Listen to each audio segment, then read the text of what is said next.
So I got the Goodman unit, taking it apart to check out the motor. Trying to do it before the sun goes down. I'll post a short of what it sounds like. But anyway, looks like this is an aftermarket motor I put in. And of course, anything that you put in your Goodman unit just seems to go downhill with the Goodman unit. So I think it's ball bearing. Those bearings are screeching. I noticed it just a little bit when I was leaving for work, and then the wife texted me later, said she could hear it from inside the car, which means when I ran a little longer, it was really starting to screech. Wow, I don't know if I have any other spare motors. I was going to take it apart, polish, and oil the sleeve bearings just to get me by, but I've got to take a look at the ball bearings, see what's going on. Got it apart. Ball bearings are trash. This one's locked. So, who knows? I have some bearings. What are these? 6201Z. That one works. It's this front one. Man, gotta go check. Losing the sun real quick. In here around my junk area, I was looking for bearings. I know I have a whole sleeve of bearings. I just spent a bunch of time looking through all these old motor stacks here for them. Couldn't find it, but then I just opened up one of the motors that I did put bearings in before. See, I labeled it because this was one of the motor that came out of Lennox, you know, right? I had rebuilt it, put new bearings in it. But those are bigger. These are like 40 millimeter, and those are like a lot less. They're like 40. And these are on the outside. You know, the inside's going to be the same, but it's like 32. So 6201s are only 32 millimeter outside. So hope I could pop that one open and put some grease in it. There it is. I mean, that is... Wow, I'm going to have to wash them out, see if I can put some grease in there. Okay, just put some grease in there. While I was getting the grease gun out of the box down there, I found the tube of bearings I knew I had for rebuilding those ECM motors, but those are bigger. Those are, like I said, 40 millimeter. These are only 32. So anyway, I put some, cleaned out real good. It spun real nice. Spun it with the air.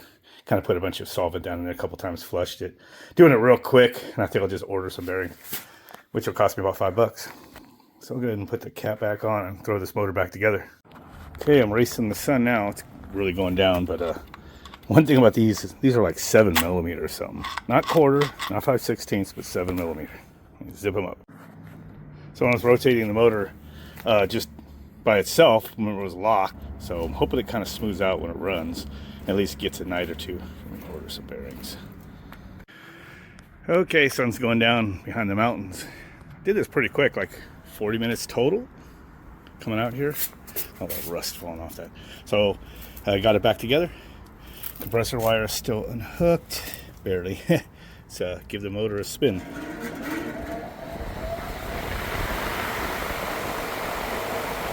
Now it sounds just like that subtle sound you get when they got the earliest signs of wear, but that'll probably get us by. It might actually get better as it warms up and liquefies the grease into the bearings. What I say, those are 6201Zs. Look back in my own video. If you want to order those, probably about $5 worth of bearings. I could replace them on this motor, and of course I could just go buy a motor. I could get them for cost, but I do it on my own unit just because I can. Here's the bearings. Got them a few days later from some brand I'm not familiar with, but hopefully they're okay. 6201Z, 12 millimeter shaft, and then 32 millimeter on the outside. Should be good. Got bowling tonight, so won't be putting them in until probably Friday. So the unit's made it a few days since I took the bearing apart. So probably hang in there another day. Today's Saturday. Sun's going to start going down. And I just remembered that I need to put the new bearings in this motor because I had just taken it apart, kind of washed out that bearing and re-greased it. You know, I haven't heard it squealing, so it must still be working. So I just pulled the cover, pulled the compressor common wire, so we're going to push in the contactor just for the fan motor to see how it sounds after it's been like 3 or 4 days.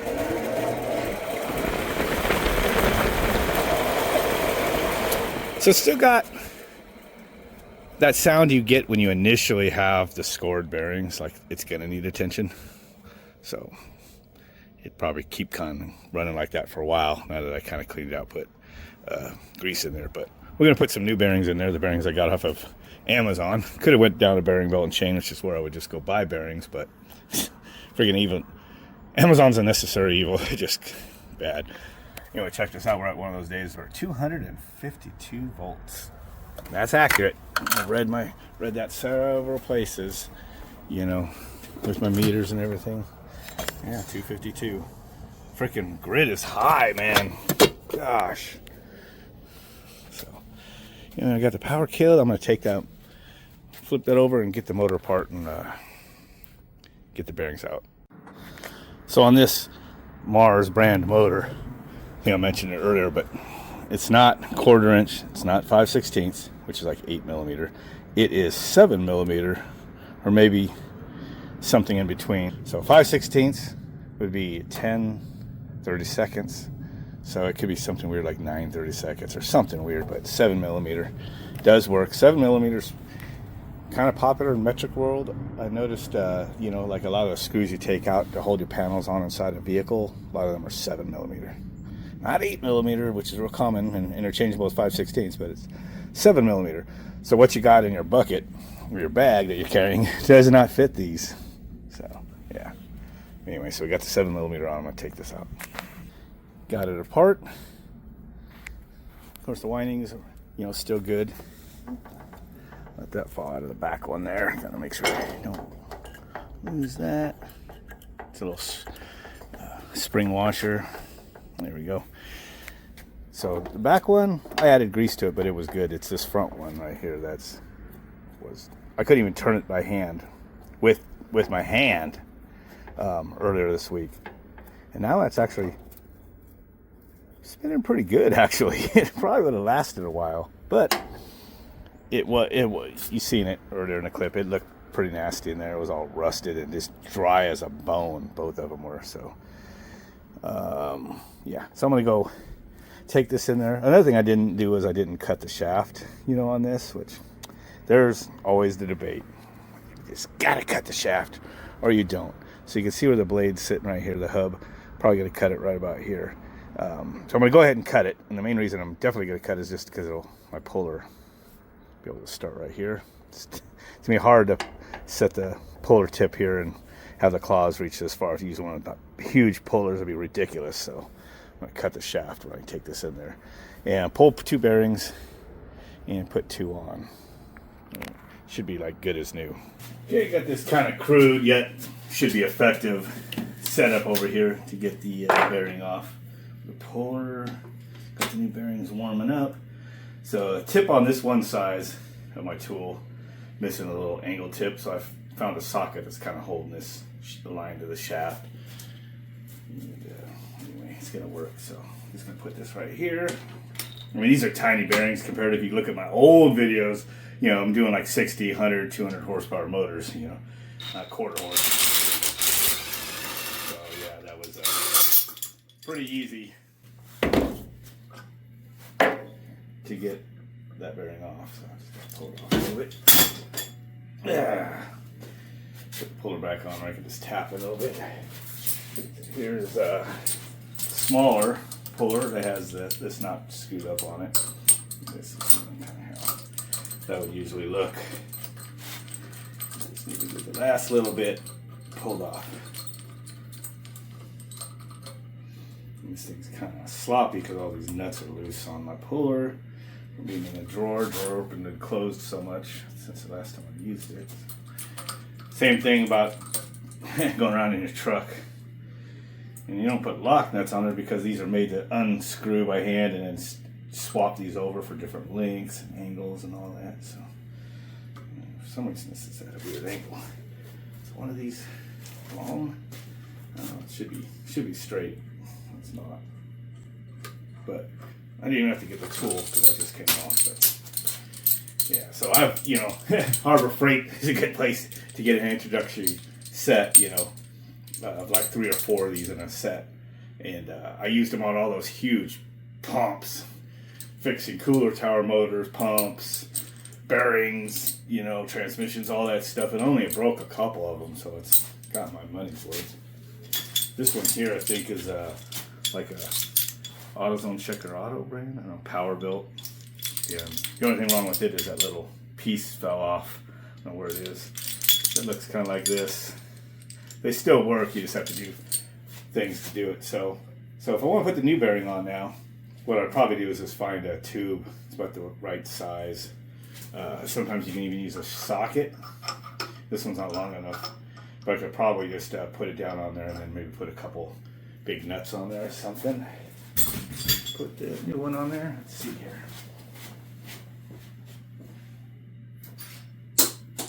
Whoa. Wow, this bearing's so hot. The new one, I could barely touch it. Had them heating up with a soldering iron, actually. They kind of fit in there pretty good. So I think what I need to do is kind of hit this tip just a little bit more with the cutting wheel that's on here, not the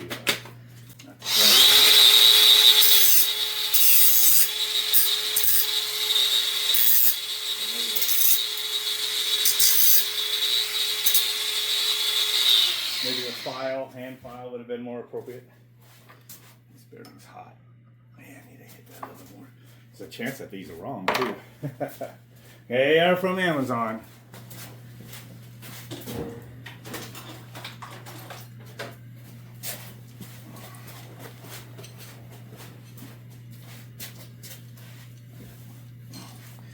Here's the old one. Let's see what we got. 12.6. Don't tell me they're like all an oddball.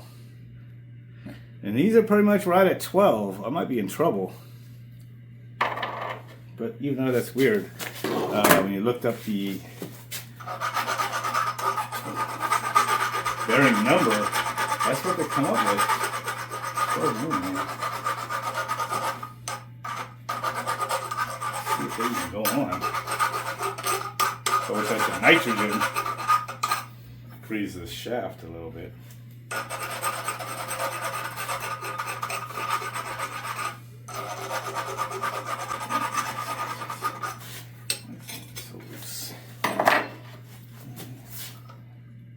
I don't know, man. I don't want to destroy this motor.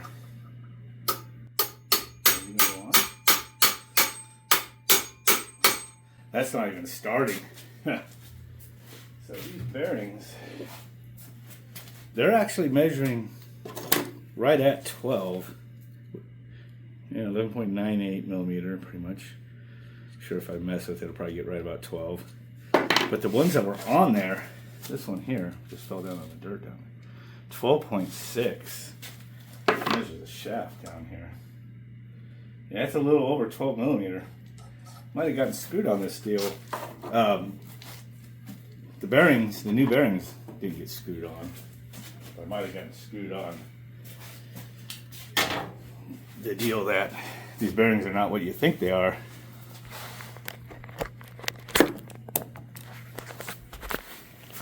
Let's take another look at these. Let's see what they were.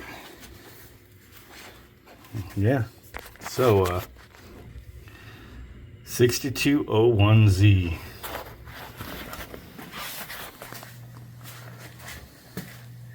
And the new ones. And the funny thing is, in the review, somebody said they use these to fix their AC, HVAC motor. Probably a do-it-yourself homeowner, but it was funny because they said they fixed it. 6201Z. And yeah, these are reading 12 millimeter. These are reading like sloppy, like 12.6. They say they're 12s, you know, is what it looked when I looked it up on the internet. It says 12 inside and 32 outside. Here's the other project I'm working on.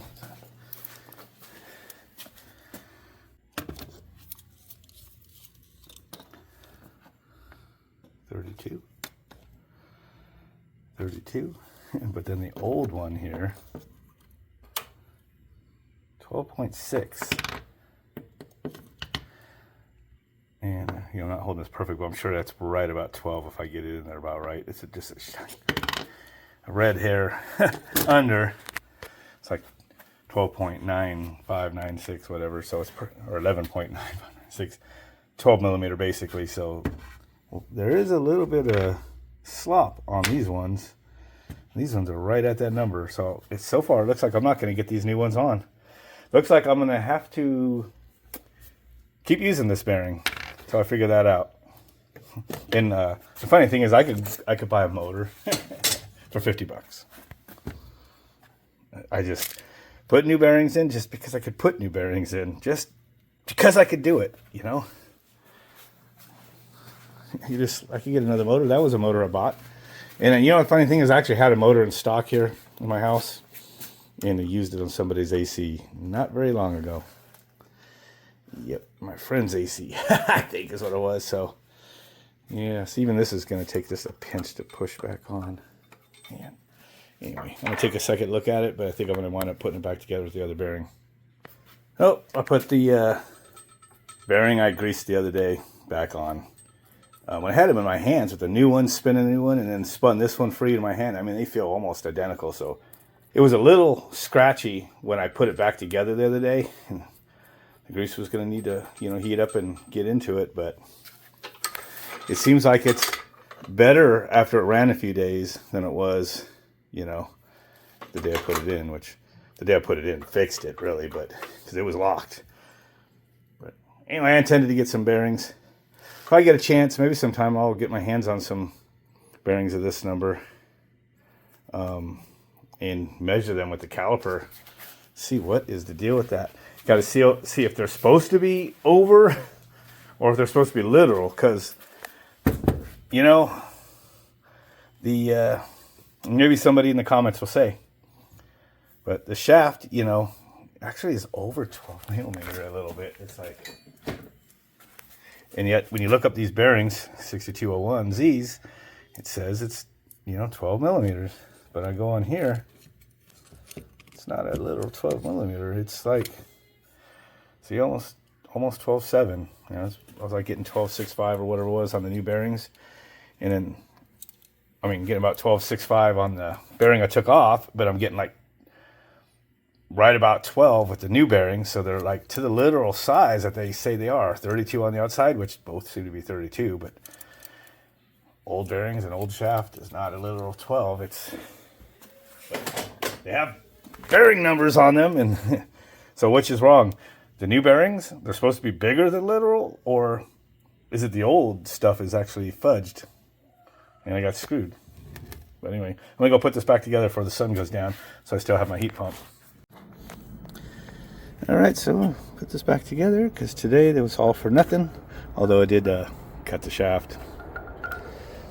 Got the tension washer in there, so I need to put this on sideways. And I'm going to need two hands, put the rods through there. But I'm going to put this back together real quick. Okay, got that same motor back in there again. Double check it. What you're looking at? Sounds fine, really. And to end this video, which was a 50% failure, succeeded in fixing the old bearing, failed at getting new bearings. Let's run it with the compressor, with the Bristol reciprocating R22 compressor down in there. Guess it's still running, knock on metal, knock on brown turd Goodman. Here we go, outro with the old classic Goodman brown turd sound.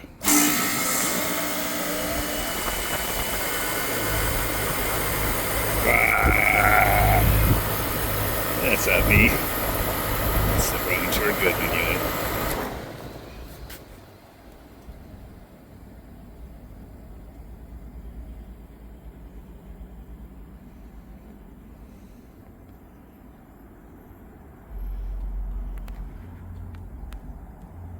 She